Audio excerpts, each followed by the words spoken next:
এই কথা যদি রয়ের কানে যাতে খবর আছে, আমাকে আর খুঁজে পাবেন না। এই কথা যদি রয়ের কানে যাতে খবর আছে, আমাকে আর খুঁজে পাবেন না।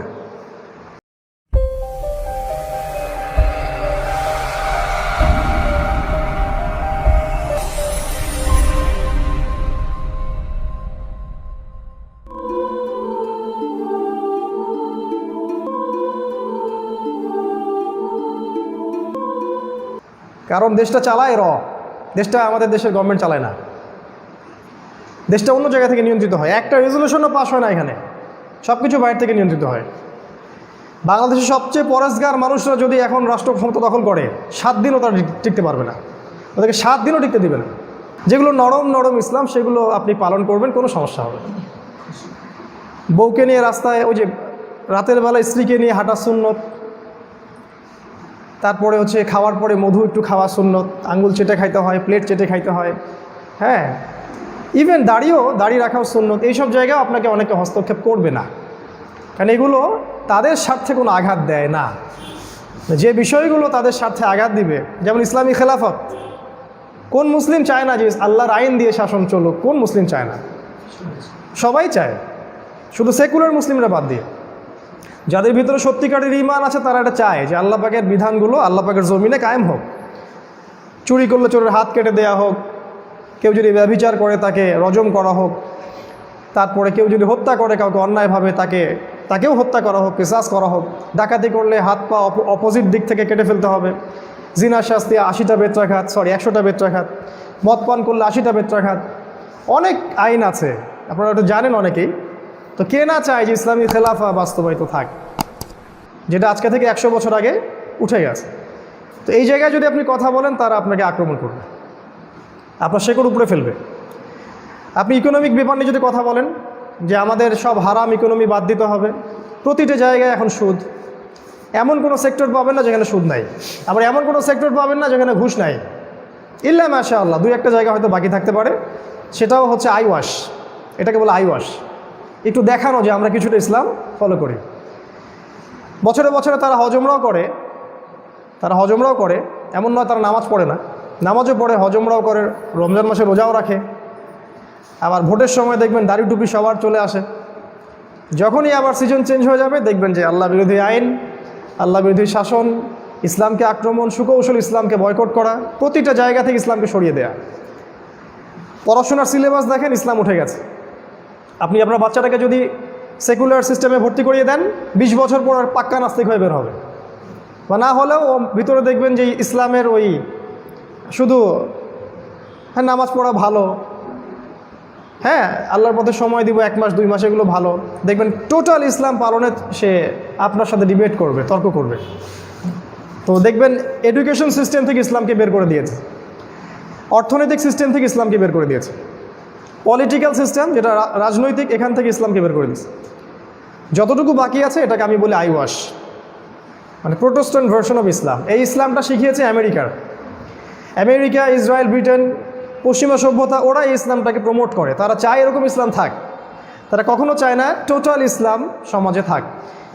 আমি যে পয়েন্টটা থেকে কথা বলা শুরু করেছিলাম যে আসহাবুল কাহফের জীবনেও ঠিক এইরকম একটা অবস্থা ছিল। তারা যখন দিন পরিপূর্ণরূপে পালন করতে চেষ্টা করলো, তখন এরকম করে তাদের পারিবারিক বাধা, সামাজিক বাধা, রাষ্ট্রীয় বাধা আসতে থাকলো। এক পর্যায়ে ওদেরকে হিজরত করে এখান থেকে চলে যেতে হলো। এখানে মনে রাখবেন, তারা কিন্তু ওই সমাজের মধ্যে বোম ব্লাস্ট করেনি, তাই করেছে কি? আসহাবুল কাহফ কিন্তু ওই সমাজটার মধ্যে আত্মঘাতী কোনো হামলা করেনি। তারা এটা পারতো না তা না। আমি বলেছি তারা ছিল ওই সময়কার পলিটিক্যাল লিডারদের ছেলে। মনে করেন আমাদের এখনকার যত নেতা আছে ওদের ছেলে। তারা অনেক পাওয়ারফুল ছিল, কিন্তু তারপরেও তারা ওখান থেকে একসাথে হিজরত করে চলে গেল। কারণ তারা চাচ্ছিল তাদের দিন এবং ইসলাম, ইমান, এটাকে হেফাজত করতে।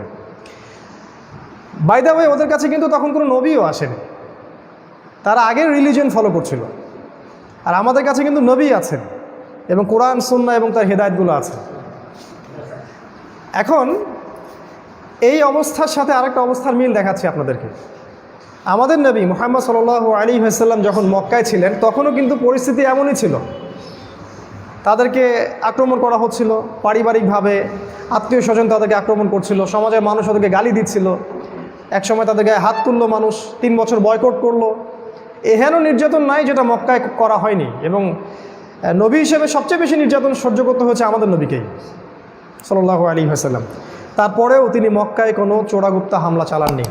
আমি আপনাকে মনে করে দিতে চাই, তখন তার সাথে হামজা ছিলেন, তার সাথে উমর ইবনুল খাত্তাব ছিলেন, আবু বকর, উসমান, সাদ ইবনে আবি ওয়াক্কাস, সব সাহাবীরা ছিলেন। তারপরেও কিন্তু তারা এই কাজটা করেননি। এখানে 13 বছর তারা সবর করেছেন, 13 বছর। এবং আমি যদি পয়েন্ট বাই পয়েন্ট বলি, দেখবেন যে এখনকার যে বাংলাদেশ বা এখনকার যে বিশ্ব, বাংলাদেশের কথা বাদ দেন, এখনকার যে পুরা বিশ্ব, এই বিশ্বের যে মৌলিক সমস্যা আর মক্কার সমস্যা একদম সেম, একদম সেম, কোনো পার্থক্য নাই। বরং এখন আরও বেশি সমস্যা আছে।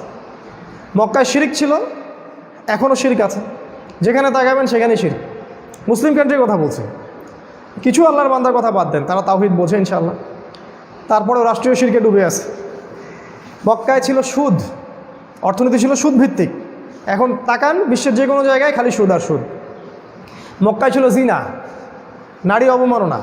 এখন তাকাবেন দেখবেন নারীরা পণ্য, নারীদের মানে মান সম্মান আজকে মাটির সাথে মিশাই দিচ্ছে।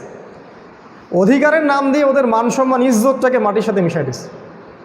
আমার চেয়েগুলো আপনারা ভালো বুঝেন, আমি শুধু পয়েন্টগুলো বলছি আজকে। মক্কায় ওই সময় ছিল মাদক, সবাই মদ খাইতো, কিন্তু প্রায় ম্যাক্সিমাম। জুয়া, মদ, এগুলো ছিল না। এখন তাকান, যেদিকে তাকাবেন সেদিকে মাদক। সরকার হিমশিম খাচ্ছে কেমন করে মাদক বন্ধ করবে।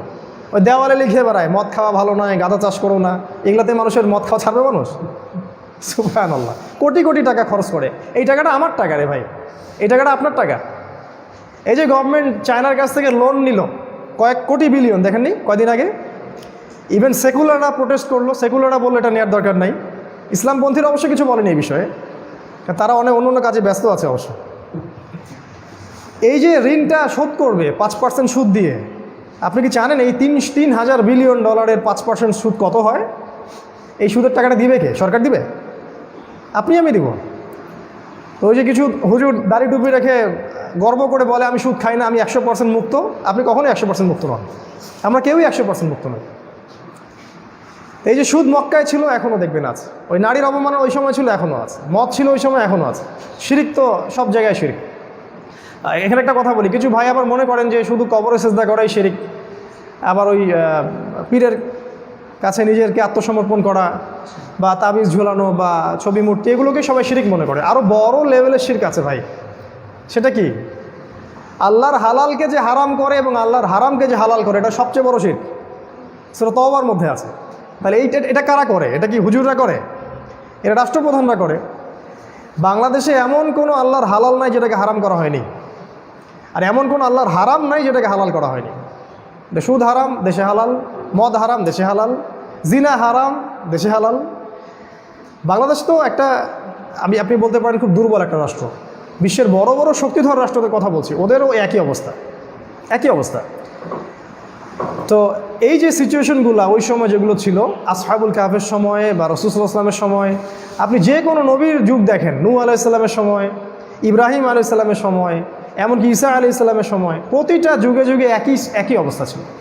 তো এই যখন অবস্থা ছিল, তখন আল্লাহ পাক তার নবীদেরকে বলেছেন প্রথমত ওই সমাজের মধ্যে থেকেই সবর করে তাওহীদ প্রচার করতে এবং সুন্নাত প্রচার করতে এবং ইসলামের দাওয়া ব্যাপকভাবে দেওয়ার চেষ্টা করতে।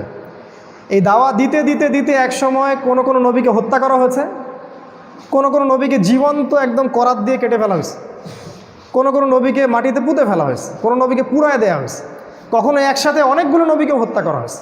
সূরা ইয়াসিন পড়ে দেখবেন। এরকম নবীদেরকে সবর করতে হয়েছে। অথবা একটা সিচুয়েশন এমন ছিল যে নবীদেরকে আল্লাহ পাক শক্তিশালী করছেন, নবীদের দাওয়াত ওই কম কবুল করেনি, কিন্তু অন্য কম কবুল করছে। তখন তারা ওই কওমের কাছে হিজরত করছেন। যেমন আমাদের নবী মুহাম্মদ সাল্লাল্লাহু আলাইহি ওয়াসাল্লাম মক্কা থেকে মদিনায় হিজরত করে সেখানে ইসলামী রাষ্ট্র কায়েম করলেন। মক্কায় হলো না, হিজরত করে মদিনায় গিয়ে সেখানে কায়েম করলেন। সেখানে তিনি ইসলামী আইন বাস্তবায়ন করলেন, ইসলামী খেলাফা বাস্তবায়ন করলেন, সাহাবায়ে কেরামের কাছে বায়াত নিলেন এবং অন্য ধর্মাবলম্বী যারা ছিল, ইহুদি নাসারা, ওদের সাথে সন্ধি করলেন, যেটাকে আমরা মদিনা সনদ বলি। এবং সামরিক প্রশিক্ষণ দিলেন তার সাহাবীদেরকে, যুদ্ধের ট্রেনিং দিলেন। এক পর্যায়ে যখন তারা বদরে আক্রমণ করতে আসলো, আমরা তখন গিয়ে ডিফেন্ড করলাম। এই যে শুরু হলো সশস্ত্র যুদ্ধ। তার আগে কিন্তু অস্ত্র আমরা ধরিনি। আজকে ইসলাম মানেই জঙ্গিবাদ, একটা ভাইব ছড়ায় দিছে আর কি। কত পরে গিয়ে আমরা অস্ত্র ধরছি, যখন তারা আমাদের 13 বছর নির্যাতন করছে, আমরা ওখান থেকে চলে আসছি মদিনায়, এসে ইসলামিক স্টেট কায়েম করছি। তারপর তারা আমাদের মাল নিয়ে সিরিয়ায় ব্যবসা করছে। পরে যখন তারা আমাদেরকে আক্রমণ করছে, তখন আমরা গিয়ে বদরে ওদেরকে ডিফেন্ড করছি। এখন যদি পাকিস্তান বাংলাদেশকে আক্রমণ করে, আমরা কি ডিফেন্ড করবো না? যারা ডিফেন্ড করবে ওই আর্মিরা কি জঙ্গি হয়ে যাবে? বাজে কথা ছড়ায় সমাজের মধ্যে। সুবহানাল্লাহ। ইন্ডিয়া যদি এখন আমাদেরকে আক্রমণ করে, কথার কথা,